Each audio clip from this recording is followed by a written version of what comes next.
안녕하십니까.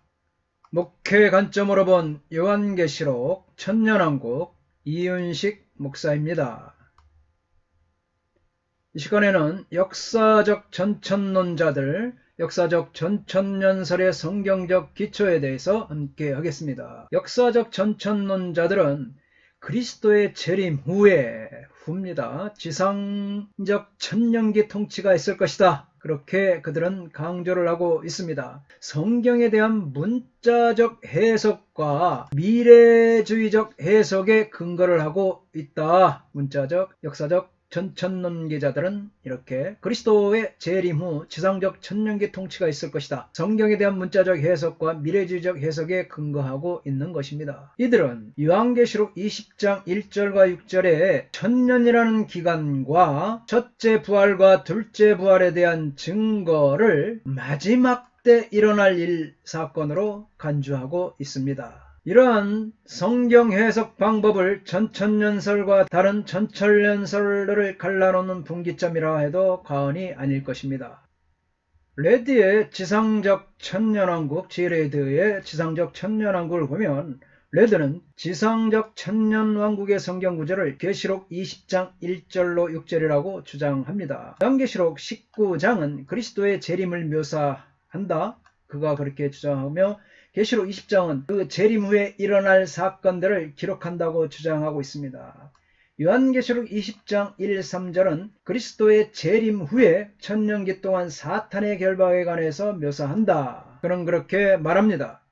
또한 요한계시록 20장 4절은 천년기 동안에 이 땅 위에서 부활한 신자들이 그리스도와 함께 왕노릇하는 것을 묘사하고 있다. 4절과 5절에 에제산이죠. 에제산, 그들이 살아서, 이 단어가 아주 중요합니다. 이 헬라어는 육체적으로 죽은 자들 가운데서 부활하는 것을 의미해야 된다. 이렇게 주장합니다. 4절이 천년기가 시작될 때의 신자들의 육적 부활을 묘사하고 있으며 후에 첫 번째 부활이라고 불립니다. 4절에 천년기가 시작될 때 신자들의 육체 부활, 이것은 이제 첫 번째 부활이다.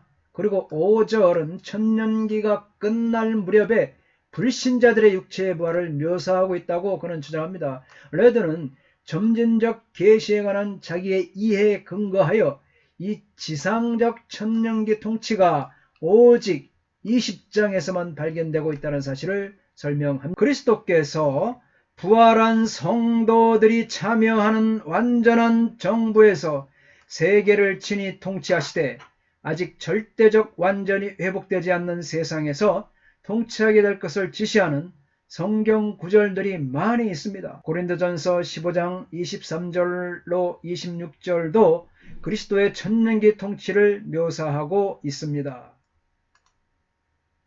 고린도전서 15장 23절로 24절에 보면 그러나 각각 자기 차례대로 되리니 먼저는 첫 열매인 그리스도요 다음에는 에페이타 그가 강림하실 때 그리스도에게 속한 자요 그 후에는 에이타 마지막 텔로스 마지막이니 그가 모든 통치와 모든 권세와 능력을 멸하시고 나라를 아버지와 하나님께 바칠 때라. 여기에서 그리스도 왕국의 승리의 세 단계에 대해서 말하고 있습니다. 첫째 단계를 보면 첫 번째 단계 그리스도의 부활시, 두 번째 단계는 신자들이 부활시, 세 번째 단계는 끝이 오는데 이때가 그리스도가 하나님의 왕국을 아버지께 바칠 때라 하면서 그리스도 왕국의 승리의 세 단계는 그리스도께서 부활하실 때이다. 그 단계이다. 첫 단계는 그리스도의 부활시, 둘째 단계는 신자들이 부활하는 재림시다. 셋째 단계에 가서야 끝이 오는데 이때가 그리스도께서 아버지의 왕국을 하나님께 바칠 때다 하면서 고린도전서 15장 23절과 24절에 나오는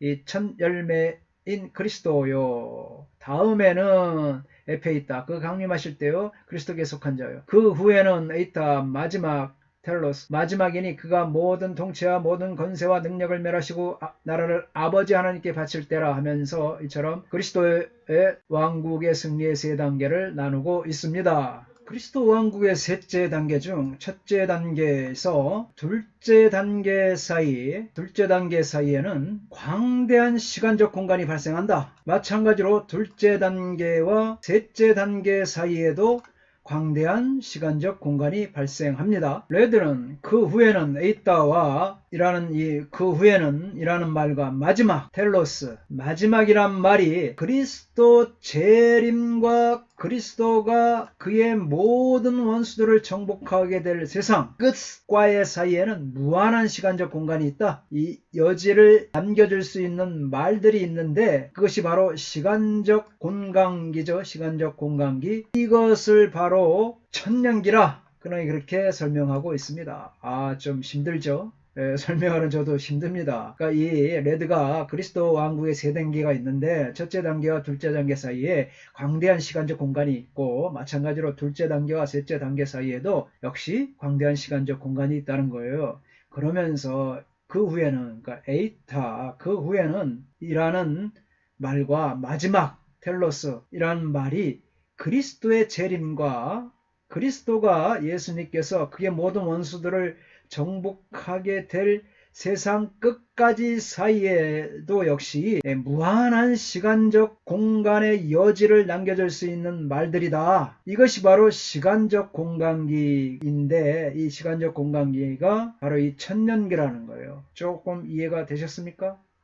할렐루야. 이사야 66장 20절과 20절을 보면 인간의 장수와 집 그리고 포도원에서의 안락한 생활을 말함으로써 천년기를 암시하고 이사야 66장 8절은 나라가 하루에 생기겠음이라고 말함으로써 바울이 로마서 11장 26절에서 예언한 대로 그리스도의 재림 후 교회 휴거 후에 이스라엘 전체로 주께 돌아올 것이라고 언급되었다 하면서 이사야 66장 20절과 21절을 언급하고 있습니다. 여기서 환란 후 휴거설을 보겠습니다. 환란 후 휴거설은 세대주의 전천년설과 달리 역사적 전천년기 설자들은 이 환란 후 휴거설을 주장했습니다. 환란 후 휴거설은 교회가 환란을 통과한 후 휴거되어 끌어올려져 공중에서 그리스도를 만난 다음에 곧 지상에 예수님과 함께 다시 내려온다는 주장입니다. 초대교회의 지배적인 견해가 바로 이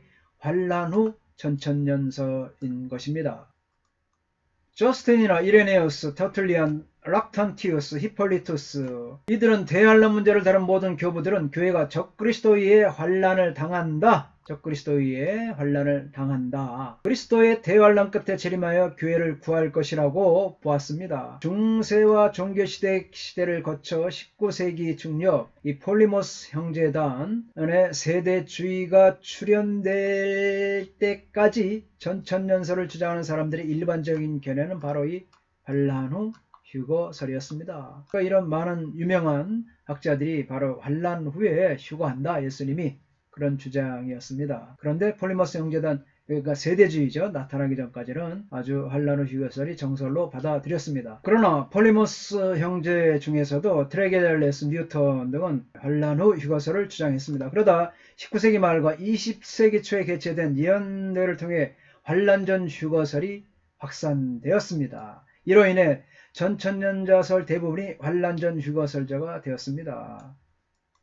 그런데 웨스트, 고든, 어드만 등은 환란 전 휴거설 받아들이지 못하겠다. 또한 2차 대전 직후에 일어난 신복음주의는 환란 전 휴거설을 문제시했다. 따라서 카넬, 또 레드 등은 환란 후 휴거설적인 전천년설을 발전시켰습니다. 이들 외에도 이제 로버트 건드리, 더글라스 무 이들이 레드나 카넬 같은 다시 환란 후 휴거설들을 지지했습니다. 환란 후 휴거설은 환란 후 휴거 외에 다른 가능성을 암시한 것이 신약성경 어디에도 없다고 주장합니다. 그 근거로 삼고 있는 것이 재림의 용어와 휴거에 관한 본문이다. 그들은 그렇게 주장합니다. 첫째로 환란 후 휴거설을 주장하는 주장을 보면 그리스도의 재림을 나타내는 용어들 파루시아, 아포칼립시스, 에피파네이아 전부 다 이제 재림, 계시, 에피파네이아, 현현 이 모든 단어들이 환란 후 그리스도의 재림을 나타내는 데 사용하고 있다. 그들이 그렇게 주장하는 이유죠. 두 번째는 뭐냐? 휴거에 관한 세 가지 본문들 요한복음 14장, 고린도전서 15장, 데살로니가전서 4장 이 구절들을 보면 대환란이 재림에 앞서 발생하며 신자들은 그리스도가 오실 때 휴거된다는 것을 제시하고 있습니다. 환란 후 휴거설의 특징을 보겠습니다. 첫째, 환란 후 휴거설은 환란 전 휴거설에 비해 덜 문자적으로 해석한다는 것입니다. 덜 문자적입니다. 둘째는 교회가 대환란 동안에도 존재한다. 셋째, 환란 후 휴거설은 하나님의 진노와 환란을 구별합니다. 넷째는 환란 후 휴거설은 교회가 하나님의 은총으로 환란을 통과한다는 것을 강조합니다. 다섯째, 환란 후 휴거설은 한 번의 재림과 두 번의 부활이 있다고 주장합니다. 환란 후 휴거설은 환란 전 휴거설에 비해 덜 문자적으로 해석한다는 이런 주장을 보겠습니다. 전환란주의자들은 다니엘서 9장 27절에 보면 이게 샤부아라는 단어입니다. 샤부아 단어가 대환란 문자 그대로 7년 동안 지속될 것을 지시하는 것으로 받아들입니다. 반면에 대부분의 후환란주의자들 환란이 실제적인 기간 동안 지속될 것이라는 것을 단순히 주장합니다. 그래서 대환란과 천년왕국의 기간이 반드시 문자적인 7년과 1천년은 아닐 것이다. 그러니까 문자적 그대로 주장하는 사람은 7년이란 또 1천년, 7년 문자적으로 전환란, 환란 전 휴거설을 주장하는 사람들은 그렇다는 거죠. 문자적으로 받아들이고 그러나 환란 후 휴거설자들은 반드시 그렇지 않다. 문자적인 주장이 아닐 것이다. 이렇게 주장하는 바입니다. 환란 후 휴거설은 환란 전 휴거설에 비해 덜 문자적으로 해석한다. 이 차이가 있는 것이죠. 둘째, 교회가 대환란 동안에도 존재한다. 그들은 그렇게 주장합니다. 그 근거를 환란 후 휴거설은 환란 후 천사들이 선택한 자를 사방에서 모을 것이라는 성경 본문 가운데 마태복음이죠. 선택된 자를 선택된 유대인이 아닌 교회 또는 신자로 해석합니다. 선택된 유대인이 아닌 교회다, 신자다, 유대인이 아니다. 그렇게 주장하죠. 오순절 이후 선택된 자란 말은 교회를 가리켜 왔기 때문이다. 그렇게 주장합니다. 또한 데살로니가후서 2장 6절로 7절에 막는 자를 성령으로 해석하든 해석하지는 않든 막는 자의 이거, 옮기는 것이죠. 옮기는 것. 이거가 옮겨지는 교회 휴거를 의미하지 않는다. 따라서 대환란기에 교회가 존재하지 않는다고 말할 어떤 필연성이 없다는 것입니다. 대환란 동안에도 교회는 존재한다. 그렇게 환란 후 휴거설자들은 환란 전 휴거설자들과 다르게 대환란 기간에도 교회는 존재한다. 이런 주장입니다. 셋째, 환란 후 휴거설은 하나님의 진노와 환란을 구별한다. 하나님의 진노는 사악한 자에게 임하는 것으로 성경에 언급되어 있습니다. 많은 구절들이 있습니다. 로마서, 요한복음, 데살로니가, 요한계시록. 다른 한편으로 신자들은 하나님의 진노를 경험하지 않을 것입니다. 로마서, 데살로니가서, 설전. 그러나 성경은 신자들이 환란을 겪을 것이라는 사실을 분명히 하고 있다. 환란은 모든 시를 통하여 줄곧 교회의 경험이었습니다. 그렇지 않습니까? 교회는 피해 역사예요. 환란의 역사입니다. 그래서 환란을 겪었습니다. 그렇기 때문에 환란 후 휴거설은 하나님의 진노와 환란을 구별하는 것입니다. 셋째, 환란 후 휴거설은 하나님의 진노와 환란을 구별합니다. 예수께서는 세상에서는 너희가 환란을 당하나 담대하라 그렇게 말씀하셨죠. 후환란주의자들은 일반적인 환란과 대환란 사이의 구분을 부정하지 않지만 이 차이가 종류의 차이가 아니라 단지 정도의 차이이다. 교회는 그 역사를 통해서 줄곧 환란을 경험했기 때문에 교회가 또한 대환란을 경험한다 하더라도 그것은 놀라운 일이 아니다. 그런 역사가 교회의 역사이다. 그래서 이들은 그렇게 주장하는 것입니다. 네 번째, 환란 후 휴거설은 교회가 하나님의 은총으로 환란을 통과한다는 것을 강조합니다. 교회가 임박한 환란으로부터 피하거나 보호되려는 것을 인정합니다. 그러나 그것은 환란으로부터 데려감을 당하는 것이 아니라 환란 가운데에 지켜지는 것을 의미한다. 요한계시록 3장 10절에 너를 지키어 시험의 때를 면하게 하리니 으로부터 away from 의미하는 헬라어 전치사 아포 대신에 가운데로부터 out of the within 에크가 사용됐다는 거예요. 그래서 환란 후 휴거설은 교회가 하나님의 은총으로 환란을 통과한다. 하나님의 은총으로 환란을 통과하지 않는 게 아니라 하나님의 은총 때문에 환란을 통과한다. 이런 단어를 써가면서 그렇게 주장하는 것입니다. 그렇다면 후환란주의자들은 보통 바로 이 아포죠. 아포가 필요한데 교회가 환난으로부터 피하게 될 것이 아니라 교회가 환난의 한가운데로부터 지켜질 것이라고 주장한다. 환난 자체로부터 나는 상관없다. 완전히 피하게 되는 게 아니라 환난이 있습니다. 환난이 있는데 피해지는 것이 아니고 환난이 몰아치지만 환난 가운데서 지켜질 것이다. 그렇게 이들은 주장합니다. 다섯 번째, 환난 후 휴거설은 한 번의 재림과 두 번의 부활이 있다고 주장합니다. 이것은 휴거와 재림을 별개의 사건이 아닌 하나의 사건으로 간주한다. 이것을 두 국면을 지니고 있습니다. 교회를 위해 오는 것과 교회와 함께 오는 것입니다.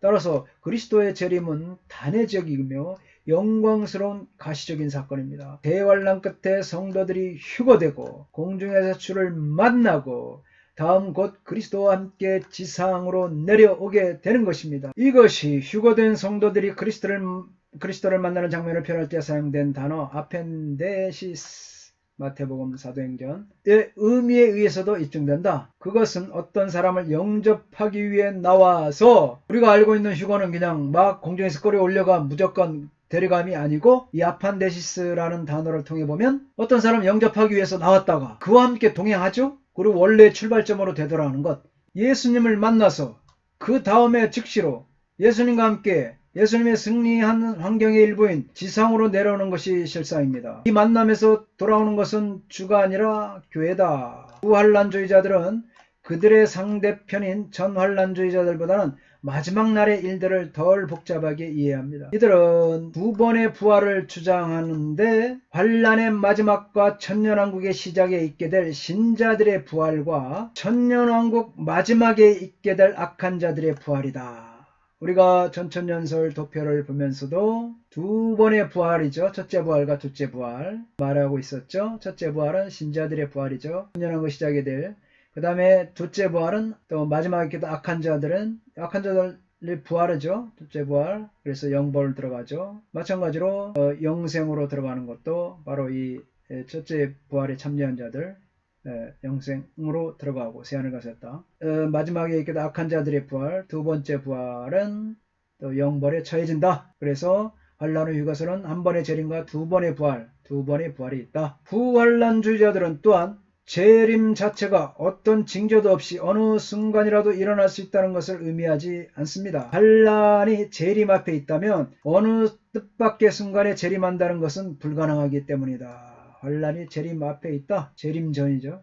환란 전. 따라서 어떤 특정 사건이 아니라 주의 재림을 포함하는 일련의 사건들이 임박한다는 것입니다. 오히려 주께서 무슨 일이 일어나든 상관없이 신자들을 보호하고 지킬 것이라는 확신입니다. 이것이 바로 후환란주의자들이죠. 그들의 주장입니다. 역사적 전천기설자들의 주장과 또 환란 후 휴거설에 대해서 보았습니다. 다음 시간에 계속하겠습니다. 감사합니다.